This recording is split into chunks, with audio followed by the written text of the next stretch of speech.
A palavra do Senhor, ela nos diz, em Mateus capítulo 27, a partir do verso de número 50.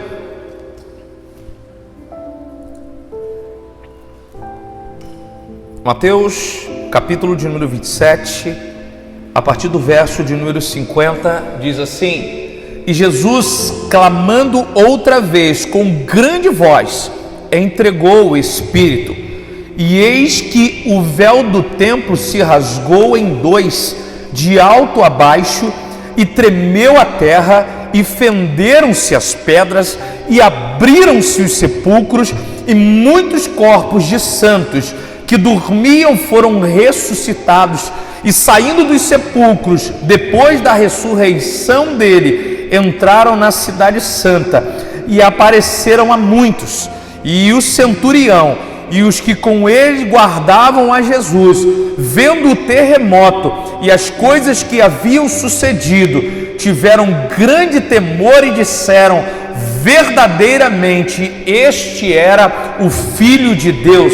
E estavam ali, olhando de longe, muitas mulheres que tinham seguido Jesus desde a Galileia para o servir, entre os quais estava Maria Madalena e Maria, mãe de Tiago e de José, e a mãe dos filhos de Zebedeu. Irmãos, eu leio esse texto aqui e eu vejo algumas coisas interessantes que eu gostaria de compartilhar com você. Jesus, ele está dando o seu último suspiro na cruz. A Bíblia fala que ele dá o seu último grito na cruz, ele dá o seu último suspiro. A Bíblia fala que ele entrega o seu espírito, e quando ele se entrega na cruz, querido, algo começa a acontecer, algo começa a acontecer no mundo espiritual. Eu quero te dizer que quando nós recebemos e entendemos esse sacrifício da cruz do Calvário de Jesus na nossa vida, alguma coisa começa a acontecer no mundo espiritual. A primeira coisa que começa a acontecer no mundo espiritual, e que aqui neste caso começou a acontecer também no mundo físico, é que a Bíblia, ela vai nos mostrar que no mundo espiritual, aquilo que Deus ele havia instituído, alguns estágios em que o homem poderia entrar, alguns estágios do homem que poderia se aproximar de Deus ou não podia, isso é rasgado.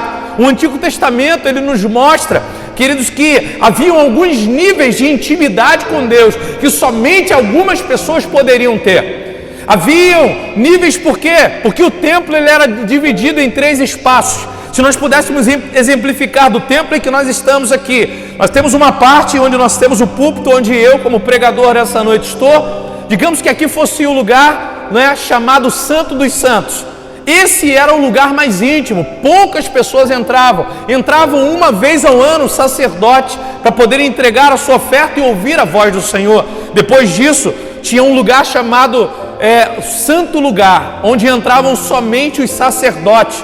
Os sacerdotes entravam, o povo não poderia entrar, aqueles que queriam ofertar, eles não poderiam entrar. E numa parte exterior, do lado de fora, chamado átrio, era uma parte onde as pessoas elas poderiam entrar para poderem entregarem as suas ofertas. O interessante é que nesse lugar, que separava o lugar santo do Santo dos Santos, havia uma grande cortina, uma cortina espessa, onde essa cortina, queridos, ela escondia a arca da aliança do Senhor. E uma coisa interessante, uma curiosidade, que se você for depois pesquisar, talvez em uma outra mensagem, em uma outra pregação, eu possa te mostrar isso, mas a Bíblia ela vai nos mostrar, queridos, que esse véu, até o tempo de Jesus, esse véu ele estava no mesmo lugar, e as pessoas reverenciavam uma arca que já nem mesmo existia e já nem estava mais naquele lugar.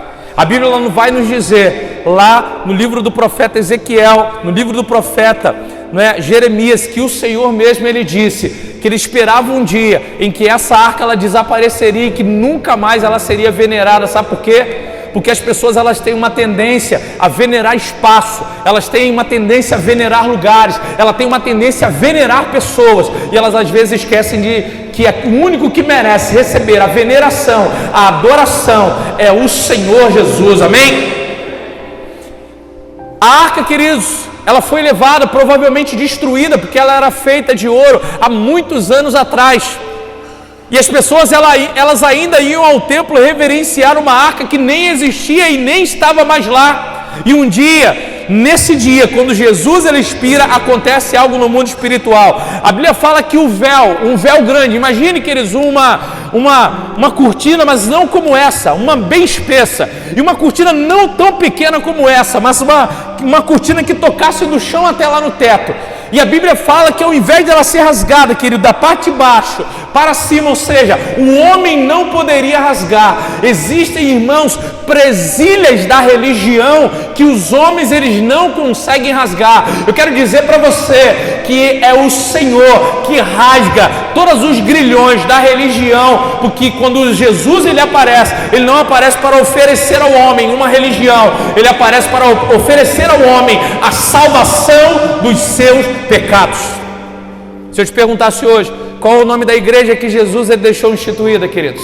O que você poderia me dizer? Qual é o nome da igreja que Jesus ele deixou instituída para que nós pudéssemos instituir, colocar como placa de uma igreja? Ele nunca deu um nome para uma igreja. Ele no máximo chegou a dizer, quando ele estava em um ambiente de adoração, ele disse que a casa do pai dele não deveria ser um local de comércio, mas que deveria ser um local deveria ser uma casa de oração. A casa do Senhor é uma casa de oração, onde nós clamamos, onde nós falamos com Deus e o Senhor ele nos ouve. A cortina, queridos, aquele véu, ele é rasgado de alto a baixo, como que o Senhor ele dizendo: a partir de agora, por causa do sangue do meu filho que foi derramado, não há mais véu, não há mais restrição, não há mais filhos prediletos. Todos agora têm acesso ao Senhor, todos agora têm acesso ao trono da graça de Deus, todos agora têm acesso ao perdão, todos agora têm acesso à misericórdia, todos agora têm acesso a uma segunda chance na sua vida e na sua caminhada. O Senhor manda te dizer nessa noite, meu irmão, há uma segunda chance para mim e para você, há uma segunda chance para que eu e você possamos nos aproximar desse Deus Todo-Poderoso. Algumas coisas, queridos, começaram a acontecer no mundo físico. Pastor, o que aconteceu no mundo físico? A Bíblia diz, queridos, que a terra ela começou a tremer, ou seja, começou a acontecer um grande terremoto naquele momento. A terra ela tremeu. A Bíblia fala que as rochas elas começaram a se partir. As rochas elas começaram a se partir naquele momento. E a Bíblia fala que um milagre começou a acontecer, pouco destacado muitas vezes na Bíblia. Irmãos, a Bíblia fala que fora da cidade era o local onde ficavam os sepulcros, o local onde as pessoas elas eram sepultadas, os lugares onde as pessoas elas eram enterradas. E a Bíblia diz que sabe o que aconteceu? Quando Jesus ele morre, ele efetua então uma grande troca. Jesus ele é na cruz humilhado para que eu e você nós pudéssemos viver em honra. Jesus, queridos, ele passa por sofrimento para poder trocar o nosso sofrimento por alegria. Queridos, ele quer colocar um sorriso nos teus lábios, ele quer colocar um sorriso no teu rosto, ele quer, queridos, fazer com que eu e você nós possamos viver a vida chamada abundante que ele disse que havia para mim e para você na palavra dele. Queridos, a Bíblia fala que quando Jesus ele morre, naquele momento que ele morre, queridos, Jesus ele morre, mas ele libera vida. E eu quero te dizer que nessa noite, a lembrança da morte de Jesus, ela está liberando vida sobre a sua vida, vida sobre a sua casa, vida sobre você, no nome de Jesus. A Bíblia fala que quando houve esse terremoto, sabe o que aconteceu? Os sepulcros, eles começaram a se abrir. E quando nós pensamos em sepulcro, queridos, eu quero que você pense não no sepulcro que existe lá no cemitério de Campo Grande, nem no cemitério Morundu e nem no cemitério Jardim da Saudade. Era num cemitério parecido com esse, porque antigamente as pessoas elas eram sepultadas dessa forma. Elas não eram colocadas dentro de uma caixa e elas eram enterradas.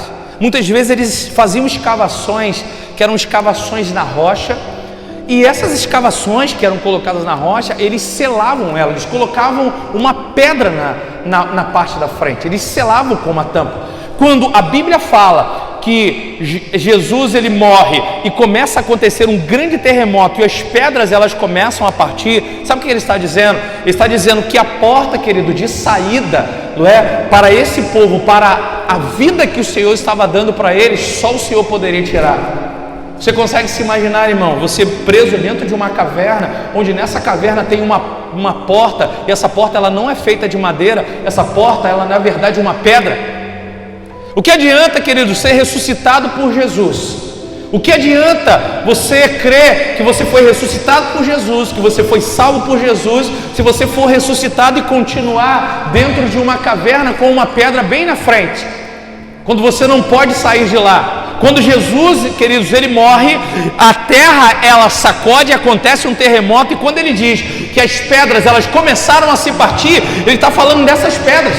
Ele está falando, queridos, de pedras na minha alma, de pedras na sua alma, de pedras na minha vida e na sua vida, de um Cristo que falou assim já para mim e para você: olha, já que você me aceitou, eu tenho uma nova vida para você.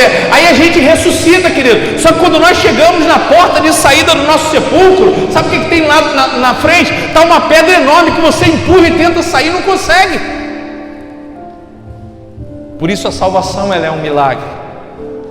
Mas a libertação, ela também é um milagre. Eu vou te dizer uma coisa: existem momentos que nós recebemos a libertação, recebemos a salvação da parte de Deus, somos ressuscitados para viver uma nova vida, e nós chegamos diante do sepulcro, e aí sabe o que acontece? Tem uma pedra enorme na nossa frente, que das duas umas, somente por duas maneiras você vai conseguir sair. A primeira é por um milagre. Diga comigo, por um milagre. Só por um milagre. Deus ele chegando lá e realmente fazendo um milagre, a pedra ela arrebentando, ela se partindo e você saindo. A segunda é com a ajuda de alguém. Diga, com ajuda. João capítulo 11, sabe o que diz? Que Jesus ele chega na cidade de Betânia, 4 dias depois de Lázaro ele já estar morto. As irmãs chegam ali diante de Jesus, e aqui uma daquelas mulheres ela demonstra fé, porque quando Jesus encontra-se com ela, fala: Jesus, se o Senhor tivesse chegado aqui antes, meu irmão não teria morrido. Ele fala: não se preocupe, ele há de ressuscitar. Eu falei: eu sei, Jesus, ele há de ressuscitar no último dia. Ela acreditava, irmãos, na volta de Jesus. Ela acreditava que Jesus ele iria ressuscitar os mortos. Jesus, no último dia, eu sei que meu irmão vai ressuscitar assim como os demais mortos. Ele falou: não, se você crer, você verá a glória de Deus. E aquela mulher, ela crê, Marta e Maria, elas acreditam naquilo. Jesus, ele chega na porta daquele sepulcro. Ele poderia ter estendido as mãos e aquela rocha, ela poderia ter se partido e Lázaro ter saído. E sabe o que ele diz para aqueles que estavam ali próximo dele? Ele olha para eles e diz assim: retirai a pedra. Ou seja, façam um esforço. Deem uma força para o amigo de vocês. Dê uma força para o amigo de vocês. Vai lá, ajuda, empurra. Vai denotar esforço. Você vai ter que empurrar, você vai tentar rolar a pedra, você vai ter que tentar achar o lugar mais fácil. Você de repente vai tentar empurrar para a direita, não vai conseguir. Talvez a melhor maneira seja empurrando para o lado esquerdo, mas alguma coisa você vai fazer. Tem duas maneiras, queridos, de uma maneira só de sermos salvos, somente por Jesus, mas a maneira da nossa libertação é por uma forma milagrosa da parte de Deus à nossa direção, ou a segunda maneira é através da ajuda de alguém. Porque às vezes, queridos, nós não conseguimos sair dos nossos sepulcros sozinhos. Olá, tudo bem? Se você gostou desse conteúdo, se inscreva no nosso canal, ative as notificações, assim toda vez que sair um vídeo novo, você vai ficar sabendo de tudo por aqui, tá bom? Até a próxima, tchau, tchau.